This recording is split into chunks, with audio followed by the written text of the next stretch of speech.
What is up, ladies and gentlemen? My name is Carl. I'm the Consumer Review Lad, and this is the Consumer Review Weekly Wrestling Review number 11. This week, I consumed WWE Raw, WWE SmackDown, 2 AEW Dynamites, and AEW Rampage. I'm going to review them here on this podcast. As always, if you do not want to be spoiled for anything wrestling related whatsoever, do not listen to this podcast. We're going to start off with WWE Raw, Toyota Center, Houston, Texas, approximately 8,800 fans. 1,500 more than last week's Raw, 1,658,000 viewers, 614,1849 for a .47, 66,000 more than last week overall, and 100,000 more in 1849 than last week. There were 8 matches and approximately 58 minutes of wrestling on the 180-minute show, 15 minutes less than last week. This is the Raw season premiere, so we had an intro video. And not only did we have an intro video, we had pyro. And we open up with a Big E promo in the ring. Seth Rollins comes out. He wants a title shot. Rey Mysterio comes out. He also wants a title shot. And Finn Balor comes out. He also wants a title shot. And Kevin Owens comes out. And he also wants a title shot. Seth attacks Kevin Owens while he's cutting a promo on Seth Rollins. And all of this sets up a fatal 4-way ladder match tonight to be the number 1 contender to the WWE Championship. Next up, we have the Street Profits versus Dirty Dogs versus Alpha Academy. 3 tag teams that came over from SmackDown. They were wrestling for a title shot against RK Bro. That match went approximately 11 minutes. During the match, it looked like Street Profits were going to win, but Omos came out and took out Montez Ford. Dirty Dogs did their finisher on Angelo Dawkins, and Robert Roode pinned Angelo Dawkins to win the match. This was a decent match. Next up, we have Queen Zelina Coronation, I believe was what it was, but she was just really cutting her promo, putting herself over, while some of the Raw Women's Division watched backstage. We had Zelina Vega versus Doudrop 2, the sequel. They fought at Crown Jewel for the crown, and now they're fighting again on Monday Night Raw. This match went approximately 2 minutes. It ended with Zelina undoing a turnbuckle. The ref wanted to put it back. He's like, I don't like that turnbuckle not being there. I'm going to put it back. And while he was doing that, Doudrop was hit with the Queen Stick by Queen Zelina, and she pinned Doudrop because the ref was now focusing on what was going on to count the pin. She pinned Doudrop to win, and this was an okay match, an okay 2-minute match. And I'm really glad Zelina won, because if Doudrop were to beat her, it just completely undo this push Zelina has. And I'm not a huge fan of the 50-50 booking when it comes to pushing people and squashing them and pushing them and squashing them. We saw Shayna really kind of get pushed, and then she lost to Doudrop, and then Doudrop was kind of getting pushed, and then she lost to Zelina, who wasn't really getting pushed besides this tournament. So I really don't want Zelina to lose anytime soon. Let's keep pushing her. Let's let this go somewhere with Queen Zelina. Let's let her go far with this gimmick and actually get a push out of it. Going into the 9 p.m. hour, we have a Becky Lynch promo. She's really just putting herself over. Bianca comes out and cuts a promo putting herself over. Then they cut promos on each other. Bianca Belair wants a match with Becky Lynch. And Becky Lynch tells her to get in the back of the line, and Bianca Belair attacks her. Becky goes to hit her with a kendo stick, but Belair catches it and hits Becky with it. Bianca Belair goes for a KOD. Becky reverses and hits a move and takes her title and leaves the ring. When she's on the stage, she tells Bianca Belair that, Bianca, you will have your match, just not tonight for the title. And this segment was all right, but it's just, we've seen Bianca Belair versus Becky Lynch feud already. I mean, they had a match at Extreme Rules, and it ended in a disqualification, I believe, at Extreme Rules. I mean, yeah, if they're gonna have to keep this feud going, why not? It's not something like it's not fresh on a season premiere of Raw. This is something we've seen before. We have seen it on SmackDown, so it hasn't been on Raw. So I guess from that perspective, it's fresh for Raw. It's not fresh for the WWE viewers who've already seen Bianca Belair and Becky Lynch already feuding. So we'll see where that match goes, and maybe Becky Lynch drops the title, maybe not. I don't know. More than likely, Becky Lynch is going to retain, and the real story is, who's she going to be fighting at Survivor Series? Is it going to be Charlotte Flair, or is it going to be Sasha Banks? Next up, we have Kevin Owens. He approaches Finn Balor backstage. He says he respects Finn, but he has to win tonight. It's every man for themselves. Finn Balor agrees. Damian Priest comes out. I think he has a new entrance music and a new Titantron. I don't really think Damian Priest really needed to freshen himself up. He was pretty decent how he was. He's kind of been missing a few weeks. I don't know if this is just to try to like reboot his character or what. But we had T-Bar versus Damian Priest. This match went approximately 3 minutes. Priest came out first, but it was a non-title match. T-Bar did throw an announcer chair at Priest, and the ref called for a DQ. This was an alright match till that point.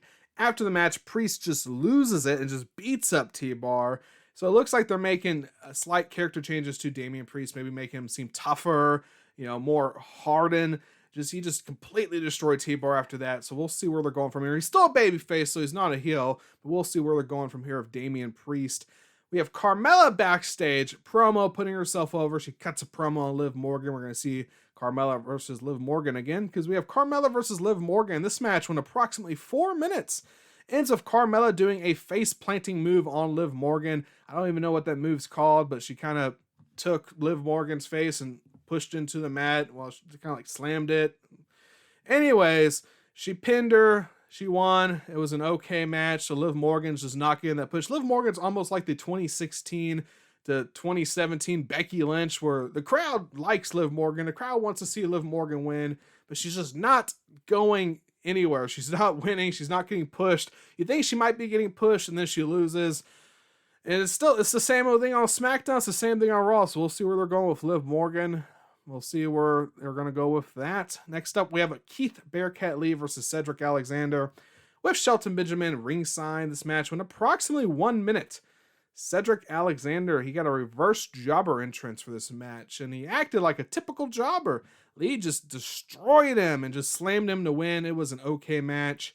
And we see why every week Cedric and Shelton probably get kicked out of the Hurt Business. They are just not too good. They're not good when they attack Goldberg. They're not good in their matches when they have almost a 2-1 advantage, because Shelton Benjamin was there, but Cedric Alexander lost. After the match, it looked like Shelton was going to sneak attack Lee, but Lee turned around, and maybe they're hinting to a match between Shelton Benjamin and Bearcat Keith Lee. Maybe that will be a 3 or 4 or 5 minute squash match, or who knows what's going to happen. But there could be a match in that direction. Too bad Shelton Benjamin and Cedric Alexander are just jobbers when they're in this faction called the Hurt Business with Bobby Lashley. Sure, he's not a champion anymore, but it's still, and of course he did just lose to Goldberg, but it's still a pretty big faction, and they could definitely take it far, but now they're all just kind of jobbing. So we'll see where this goes. Rey Mysterio's in his locker room earlier tonight. Dominic approaches him to talk about the ladder match tonight. Austin Theory asks, where are the towels? He just makes their way into their locker room. But then he sees Rey Mysterio and he fanboys over Rey Mysterio. He wants to take a selfie. Then he asks Dominic, you know what? Why don't you take the picture? Dominic said he's not a photographer. Austin Theory said, well, why don't we take a selfie tonight in the ring? And Dominic lets Rey know that he can handle this on his own. Dominic versus Austin Theory went approximately 3 minutes. Austin Theory hits an ATL. That was the move I kept describing as a F5 into a GTS, but it's called the ATL to win the match. It was an alright match. Dominic has taken some L's on SmackDown, so those L's he took to Sami Zayn, so it's not like he was being pushed. And this keeps Theory being pushed, because he was being pushed in recent weeks, and I didn't want him just immediately start losing. So I don't really want to see him just getting pushed and then just start losing again. So it's nice to see him get this win.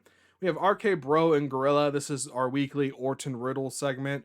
This time Riddle's trying to figure out, I think he's trying to figure out Halloween costumes.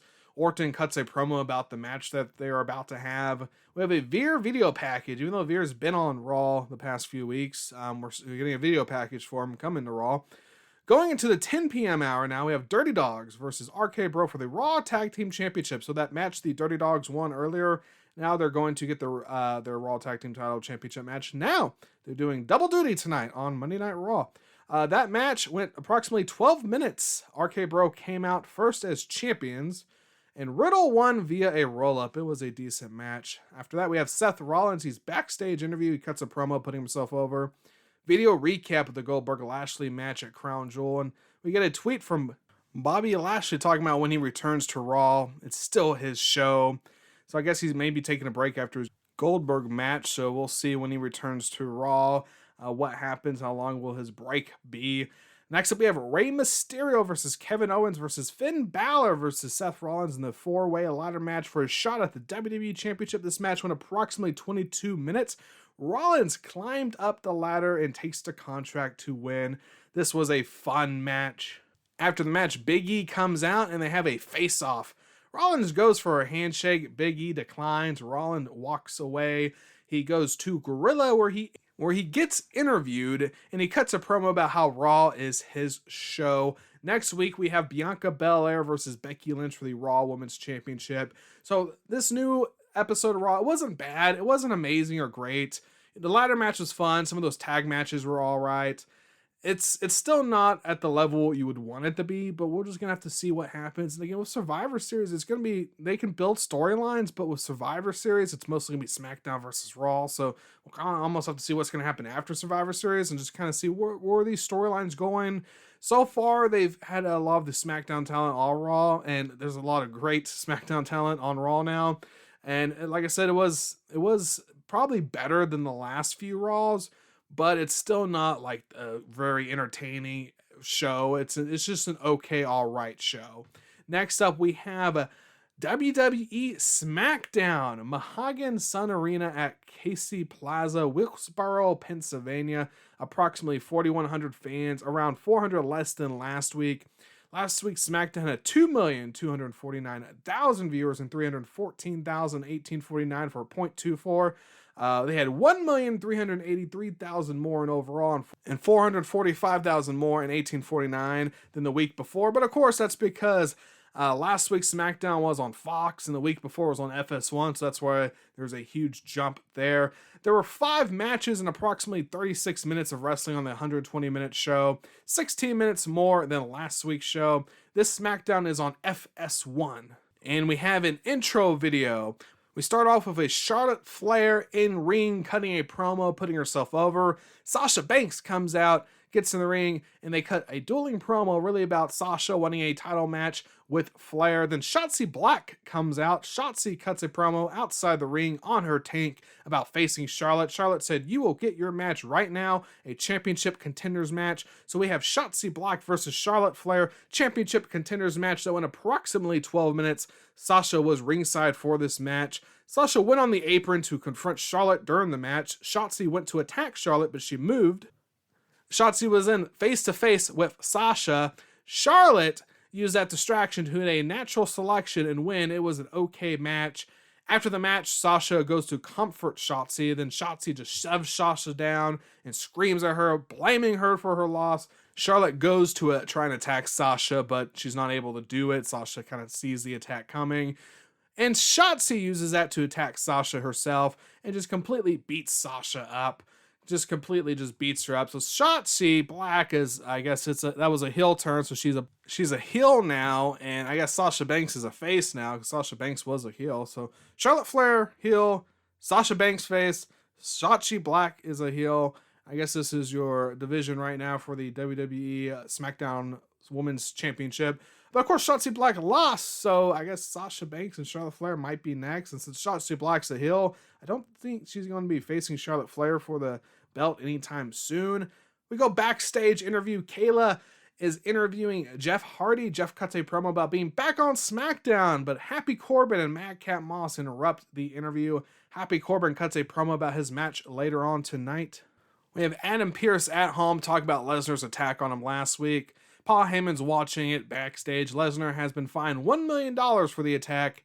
Heyman looks happy to see that. Kayla goes and interviews him. Heyman cuts a promo putting over Reigns. Kayla wants to know how Lesnar would respond. Heyman cuts a promo talking about how Lesnar would respond by, of course, attacking Adam Pearce. Then he cuts a promo on Adam Pearce, and then he cuts a promo putting over Lesnar, but then he stops himself, clarifies that that's how he thinks, and he hasn't spoken to Lesnar. So we're keeping that storyline going. Is Heyman with Lesnar? Is he with Reigns? The storyline is going forward. Also, I guess a side note here, Roman Reigns didn't even appear on this SmackDown on television, but he was there. He did wrestle a dark match, so I don't know why he didn't appear on SmackDown. Maybe, I have no idea why they didn't have him on the actual show, but he was there because he did wrestle a dark match. Next up, we have Drew McIntyre in the ring with a mic issuing an open challenge. Mustafa Ali comes out with a mic cutting a promo, putting himself over. He answers that open challenge. We have Drew McIntyre versus Mustafa Ali. That went approximately 2 minutes. McIntyre put Ali into Kimura lock and Ali tapped out. It was an okay match. After the match, Mustafa Ali takes the mic and he cuts a promo saying the fans choose to root against him because his name is Mustafa Ali.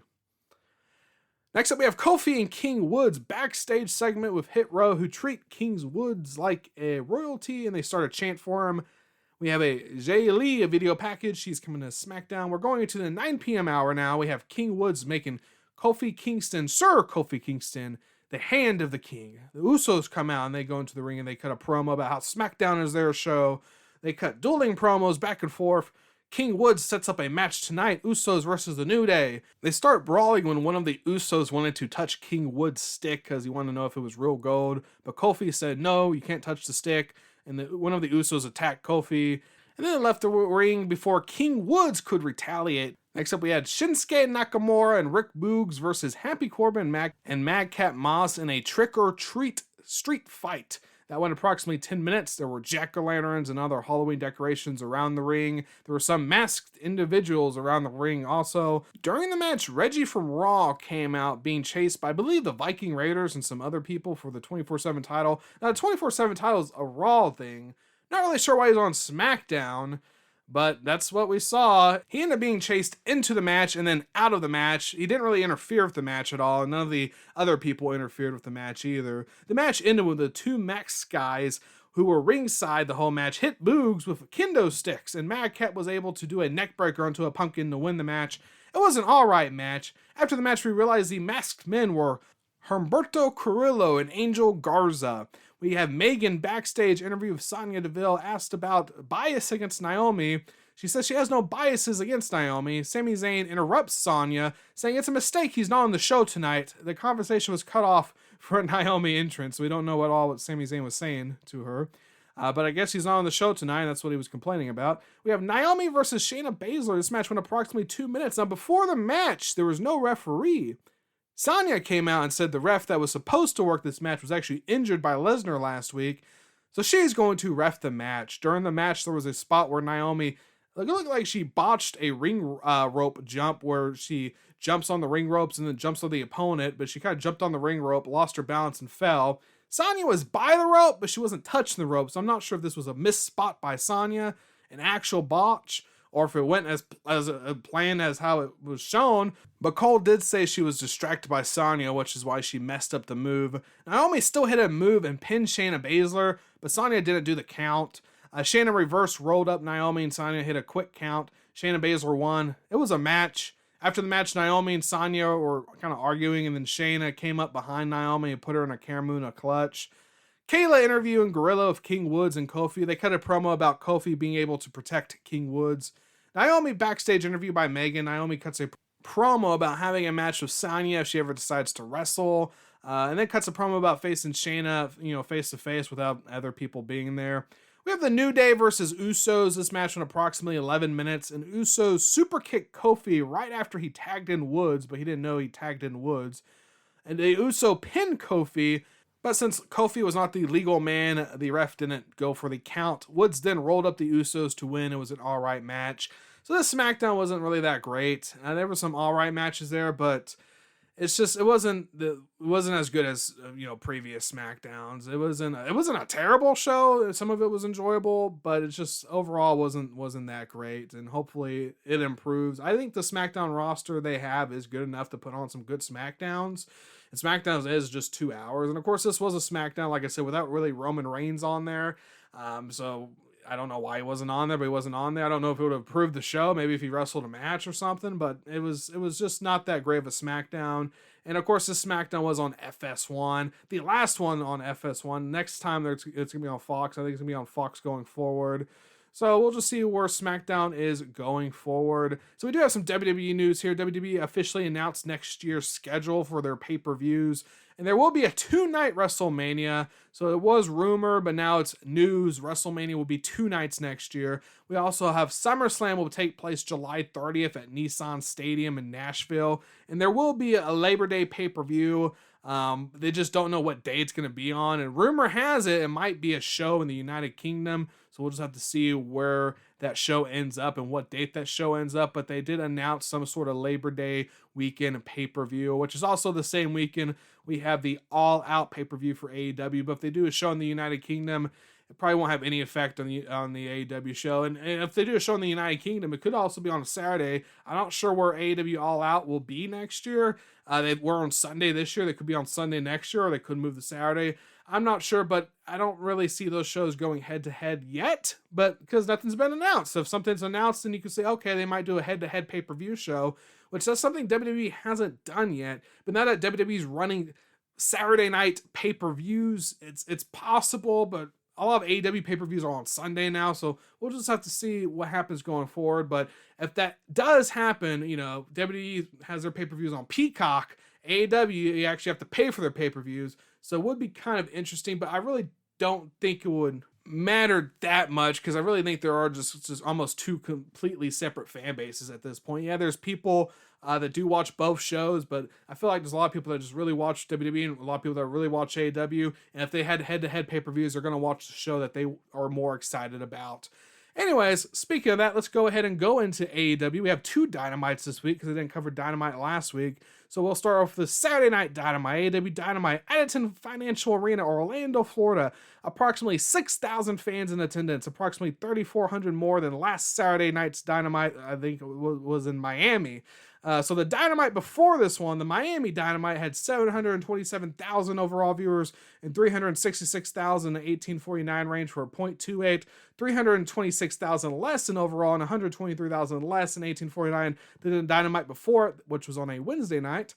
This Saturday Night Dynamite had 575,000 viewers and 288,000 1849 for a .22, 152,000 less in overall and 78,000 less in 1849 than the Saturday Night Dynamite before that.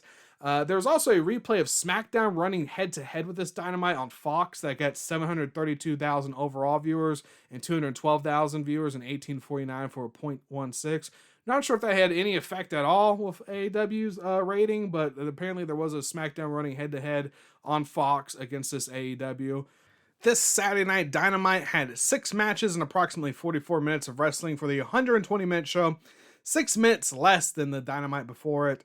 There was Pyro. We opened up with Bryan Danielson versus Dustin Rhodes, AEW World Championship Eliminator Tournament match that went approximately 15 minutes. Danielson put Rhodes in a guillotine and Rhodes passed out. This was a fine match. The crowd was hot for it. It was very hot. This was a fine match. It was almost one of those, I feel like, old school wrestling matches is how I would really describe this match. There was just really probably great storytelling in the match, but it wasn't a spot fest. It wasn't very fast paced. It was very just a classic fine match. Next up, we have Kenny Omega, Adam Cole, and the Young Bucks backstage. Kenny Omega cuts a promo about Adam Page. We have a dual video promo by FTR and the Lucha Bros hyping up their match at Full Gear for the AEW World Tag Team Championship. Tony Schiavone in-ring interview of Sting. Tony asks Sting about Darby Allin's condition, and MJF's music hits before he can answer. MJF cuts a promo about how hurt Darby Allin is, comparing him to Lex Luger, and he's doing this while he's walking to the ring. And then when he gets in the ring, Sting just completely lays him out. Shawn Spears and Wardlow come out, and then they lay Sting out with a chair. MJF cuts another promo.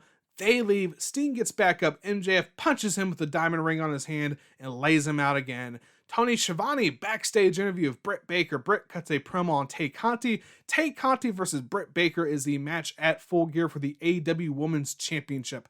We have Penelope Ford versus Ruby Soho. The TBS Championship Tournament match went approximately 8 minutes. During the match, Bunny came out and ended with Ford trying to get brass knuckles, but the referee did not like the brass knuckles in the ring, so he was trying to kind of kick them out of the ring. And while that was going on, Ruby Soho rolled Penelope Ford up and then won the match. It was an okay match.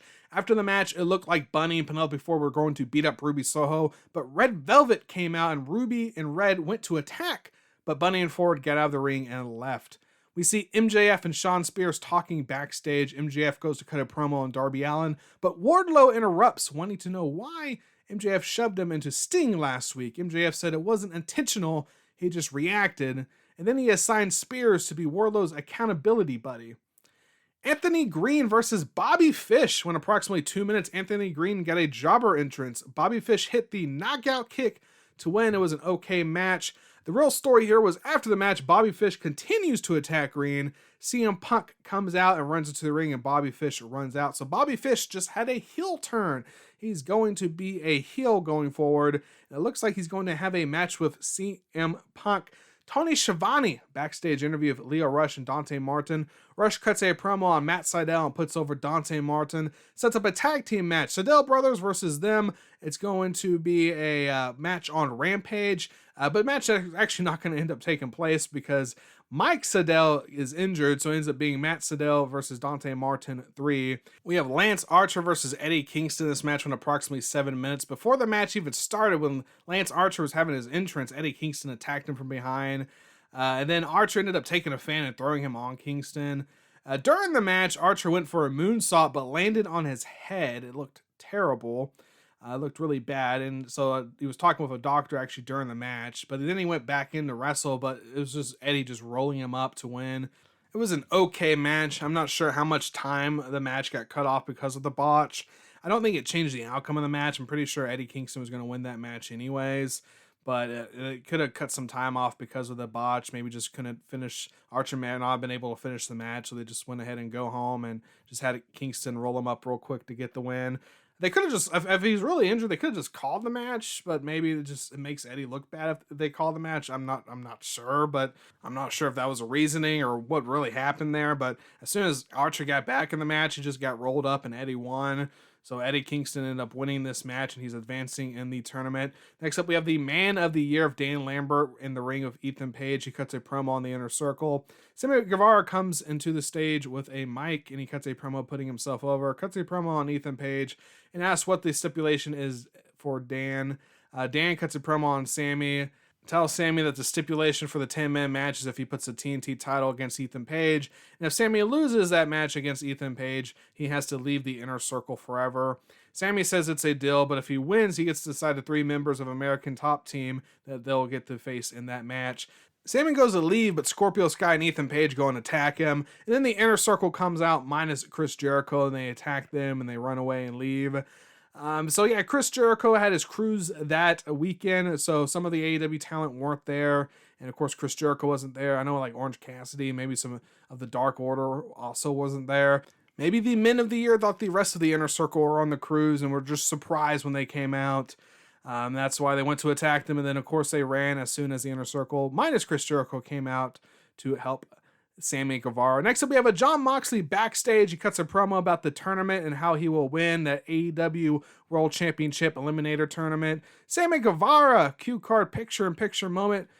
Cue cards were just talking about his match next week with Ethan Page. This was the piss break spot of the show. If you don't know what the piss break spot is, it's a moment on the show where it goes from picture-in-picture to nothing but commercial breaks, or a match on the show that goes fully to commercials. But usually, most of the matches, they have just picture-in-picture, and then there's usually one match that goes from picture-in-picture to full commercial. That's the piss break match. This Dynamite did not have a piss break match, but it did have a piss break spot on the show, which was that cue card moment. Next up, we have the Dark Order and Adam Page backstage segment about dressing up against the Elite next week in a Halloween costume, because they're having a 8-man tag team match next week, Dark Order versus the Elite, so they're going to dress up for it since it's Halloween week. We had Brandon Cutler versus Jungle Boy. This match went approximately 1 minute. Brandon Cutler got a jobber entrance. Surprised he didn't come out with the Elite. Jungle Boy put Brandon in a snare trap, and Brandon tapped. It was an okay match. After the match, Jungle Boy gets a mic and calls out another Elite member to come out and fight him. When no one comes out, he puts Brandon back in the snare trap. Adam Cole eventually comes out, challenges Jungle Boy to a fight. He goes to the ring. Jungle Boy attacks him before he can get in the ring. And then the Young Bucks come out and they super kick Jungle Boy. And then the 3 of them just beat up Jungle Boy. The Young Bucks give Jungle Boy a BT trigger to let Cole give him a knee to the back of the head. And then they throw Jungle Boy off the stage into a table. We have a Miro video promo. And then we have the main event. We have Malachi Black versus Cody Rhodes 3. Cody Rhodes, of course, has Arn Anderson at his side. This match went approximately 11 minutes. Cody ran into the ring almost like John Cena runs into the ring.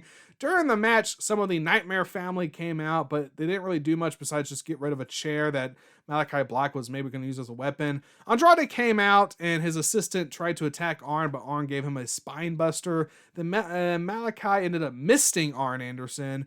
Then Pac came out and fought with Andrade, and they went back to the back. This match also had a crossroads through the table, but mostly Cody went through the table. But both the wrestlers ended up bleeding.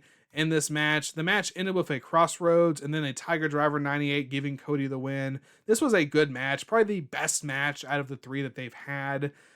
And it was a good match. But Cody Rhodes won, so I'm not really too big of a fan of Malachi Black getting a loss like that. I'd rather he just keep getting pushed. I'm not sure why Cody Rhodes had to get the win. We'll see where this storyline between Cody Rhodes, Andrade, Pac, and Malachi Black is heading. Next, AEW Dynamite. So that Dynamite was, I mean, it was all right. It wasn't the last match was really good. The other matches were okay. The first match between Dustin Rhodes and Bryan Danielson, like I said, that was a fine match.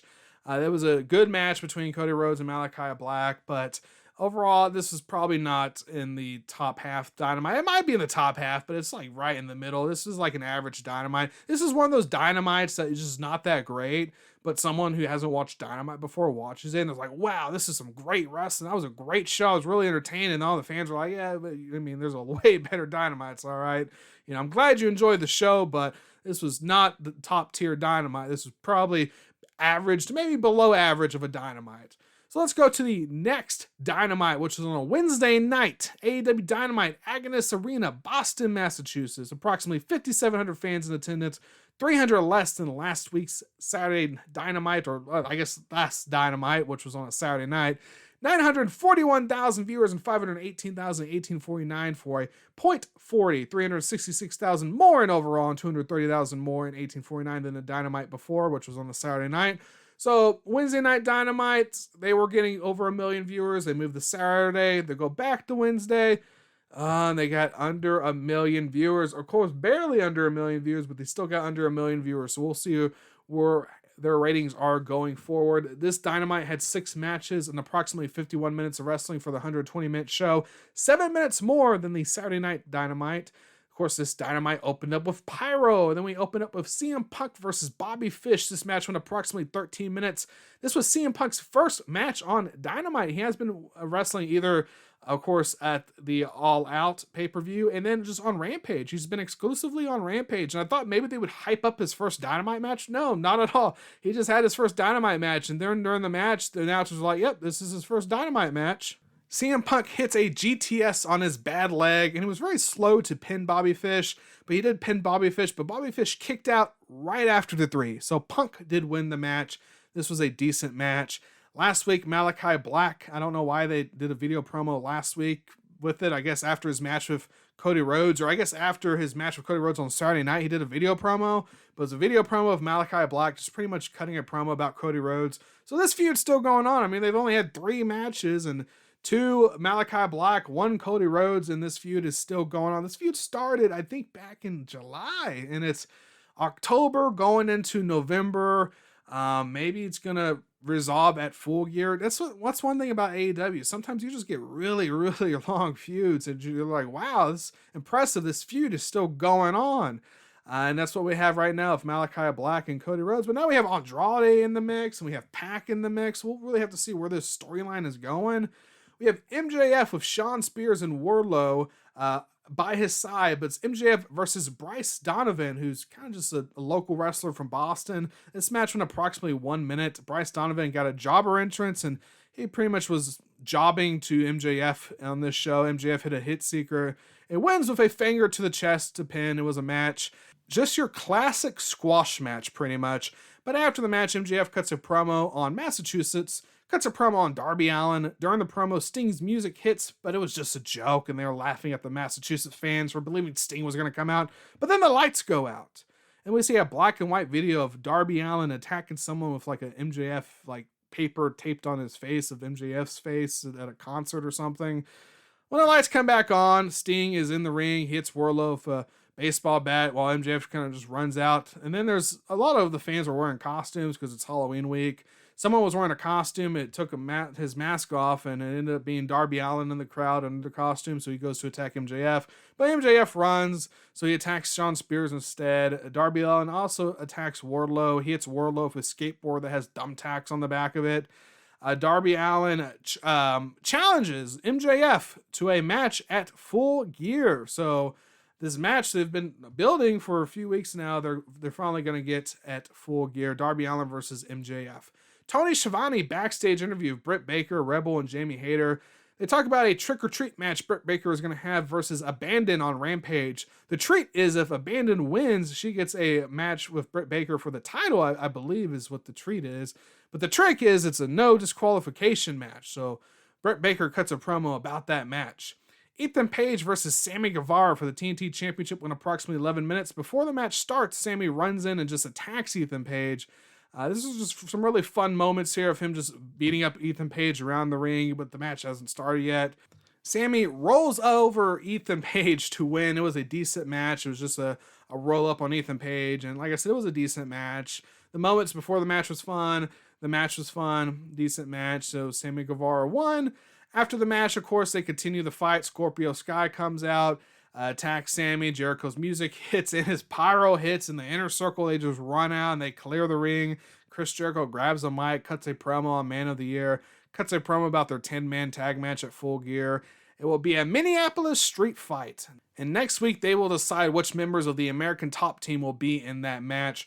Tony Schiavone backstage interview with Bryan Danielson and Eddie Kingston. Eddie Kingston cuts a promo about himself, then leaves. Danielson cuts a promo about himself, hyping up their match on Rampage. Tony Schiavone backstage interview with Lucha Bros. Lucha Bros cut a promo about their match at Full Gear against FTR. We're going into the 9 p.m. hour. We have Serena Deeb versus Hikaru Shida for the TBS Championship Tournament. This match went approximately 11 minutes. Shida rolled up Serena to win. It was a fun match. She finally got her 50th win. After the match, Serena attacked Shida and targeted her leg. Referees came out to try to get Hikaru out of Serena's leg submission. Eventually, Serena let go, but she did a lot of damage to Hikaru Shida's leg, which just makes me assume that she's going to lose the next match because all that damage, and she's facing Nyla Rose. So I'm just assuming she's going to end up losing the next match, and that's kind of like helping her not be completely buried by losing the next match. But she got her 50th win. She could have got it a few weeks ago, but Serena Deeb beat her. And this was, like I said, this was a fun match between the two of them. Tony Schiavone backstage interview of Dante Martin and Leo Rush. Of course, this, like I said earlier, Mike Sydal's injured, so it's not going to be a tag team match on Rampage. It'll be Dante Martin versus Matt Sydal. Leo Rush cuts a promo hyping up that match. We have 10 versus Jon Moxley, the AEW World Championship Elimination Tournament match that went approximately 2 minutes. Moxley rips the mask and bites Ten's face. Ten gets busted open. It was bloody. Moxley hits a paradigm shift and wins. This was an alright match. It was just a quick 2-minute match, but there's a lot of action in that 2 minutes. And you're slowly seeing a Moxley heel turn. You're slowly seeing him become more of a bad person, and it looks like he might be turning heel pretty soon. Next up, we have Tony Schiavone, backstage interview of FTR. FTR cuts a promo about winning the AEW World Tag Team titles. They want to win those titles from the Lucha Bros at Full Gear. We have a Cody Rhodes entrance, which is a picture-in-picture spot, which is also the piss break spot. I mentioned what the piss break spot is earlier, but this was the piss break spot on the show. So no, there was no piss break matches on these Dynamites, but there were piss break spots. We have a Cody Rhodes in-ring promo, pretty much talking about how he's not turning heel. That's what the whole promo was about. He knows the fans are booing him, and they want him, he's not going to take the easy route and turn heel. He's just going to keep doing what he's doing. Andrade ends up coming out, cutting a promo on Rhodes. Andrade gets in the ring, lights go out. Malachi Black's in the ring. He sprays mist. They attack Arn Anderson and Cody Rhodes. Pat comes out running. He attacks Malachi Black and Andrade, and Pac clears the ring. So there's still something going on here with Pac, Andrade, Malachi Black, and Cody Rhodes. And all 4 of those people have been in some sort of feud with one another since July. Of course, Pac and Andrade going on since July, maybe even since June for that one. And of course, Malachi Black and Cody Rhodes since July. So maybe Full Gear is going to wrap all this up. We'll just have to see what happens there. So we have the Dark Order versus the Elite. We have Stu Grayson, Evil Uno, John Silver, and Colt Cabana from the Dark Order versus the Young Bucks, Kenny Omega, and Adam Cole from the Elite. This match went approximately 13 minutes. The Elite came out dressed as Ghostbusters. The Dark Order, they had different costumes. John Silver was dressed as, had a little Bambi outfit on. Colt Cabana was dressed up as Brandon Cutler. Evil Uno was dressed up as a cowboy, and Stu Grayson was dressed up as a video game character. And this was a fun match. John Silver ended up doing the spin doctor on Matt Jackson. I believe it was Matt Jackson. They ended up winning the match. It was a fun match. A lot was happening in this match. It was like some double turns and crisscross and this and that. Just some surprises, I guess you could say. Because at one point, one of the Dark Order's like horse costume men were in the ring and they were attacking him. And then they took the head off the horse. It was Brandon Cutler with duct tape on his mouth. And they're like, who's this Marshmallow Man that was ringside with them? Because, of course, Ghostbusters and the Marshmallow Man. And the Marshmallow Man ended up being Hangman Adam Page, who ended up helping the Dark Order win the match. And that's how Dynamite pretty much ended. This was better than the last Dynamite. This was a decent Dynamite. Some fun matches there. I would say maybe it would still probably be a mid-range Dynamite, but maybe in the upper mid instead of the lower mid. But it was, it was some fun matches, especially with Halloween week. And we have these Halloween themed matches. That's always fun when you're in the festive Halloween spirit like that, which all the shows, AEW and the WWE, had some festive Halloween spirit this week. Of course, that's why we have the title for my podcast this week as trick or treat matches, because we had some trick or treat matches this week. And next up and finally, we have AEW Rampage. Same arena, same attendance as Dynamite, 3,100 more than last week's Rampage. Last week's Rampage had 533,000 viewers and 288,1849 for a .22, 45,000 less than overall and 25,000 less than 1849 than the Rampage before. This Rampage had 3 matches and approximately 39 minutes of wrestling for the 60-minute show, 4 minutes more than last week's Rampage. We have Excalibur, Jericho, Taz, Ricky Starks on commentary. Danielson versus Eddie Kingston was the first match opening up the AEW World Championship Eliminator Tournament match. This match went approximately 16 minutes. Danielson choked out Eddie to win the match. This was a decent match.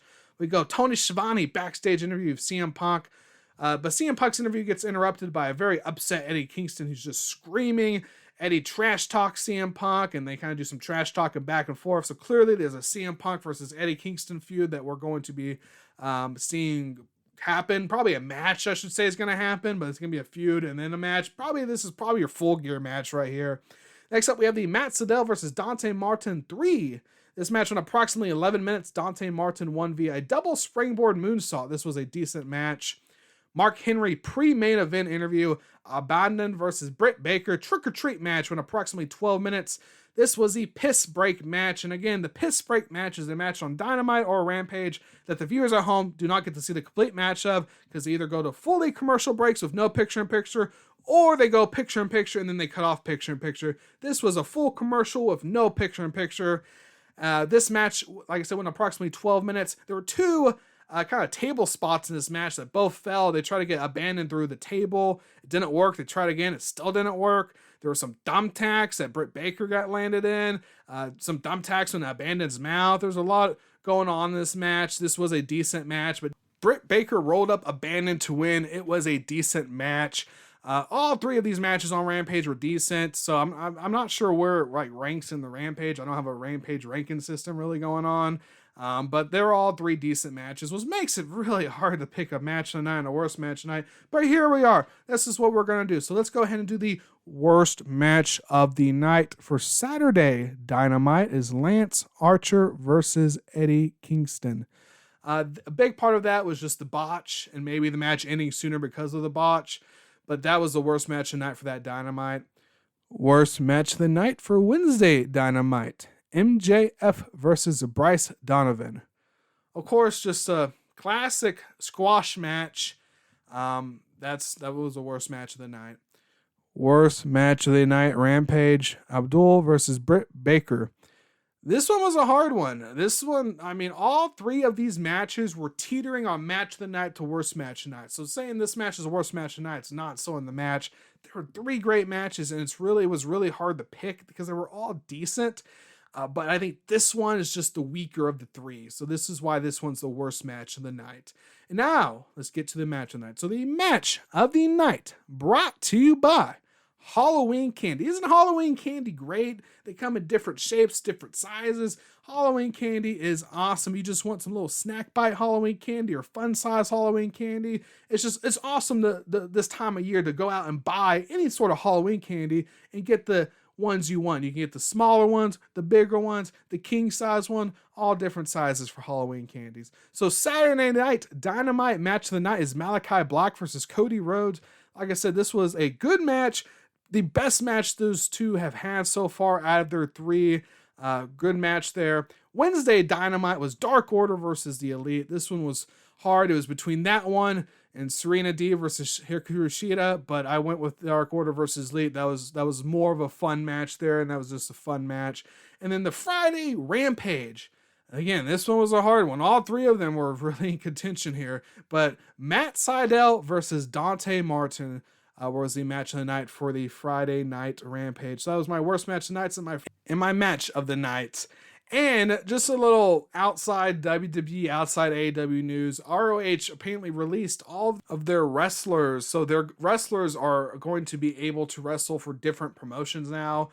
Some of them might be signed with AEW, some of them might be signed with WWE, some of them might be signed with Impact, but it's pretty big news out of ROH. They were one of the top indie promotions in the United States, and they just completely just released all of the wrestlers, and it looks like going forward, who knows what's going to happen with them going forward. Apparently, they're also selling their rights to some of their video catalog too, so we'll see where that goes. Maybe AEW gets those rights, maybe another promotion gets those rights. Who knows? But that was like the biggest news in the wrestling world this past week was ROH releasing all their talents and then putting some of their videos, their tape library, I should say. They're auctioning some other tape library off, so we'll see where those wrestlers end up, and we'll see who gets that tape library. So we'll just have to see how that plays out for the wrestlers. You know, that's just a lot of wrestlers that can now wrestle in the indies. Maybe we can get the indie wrestling scene will come back up when AEW around and WWE around and Impact is not. There's still an indie wrestling scene, but I don't think it's as prominent as it was like maybe 5 or 10 years ago. I think it maybe was a little bit bigger. AEW letting their wrestlers wrestle on the indie scene, of course, helps it out a lot. But we'll just have to see. Some of those ROH wrestlers might end up at WWE. They might end up at AEW. And we'll just see who ends up buying that tape library. But it does sound like ROH is still sticking around. It looks like they are still planning on becoming a promotion going forward. Just probably not the promotion that, of course, they were in the past. There's different rumors going around with what ROH is going to do. But so far, everyone's saying now, rumor has it that ROH is still going to be around.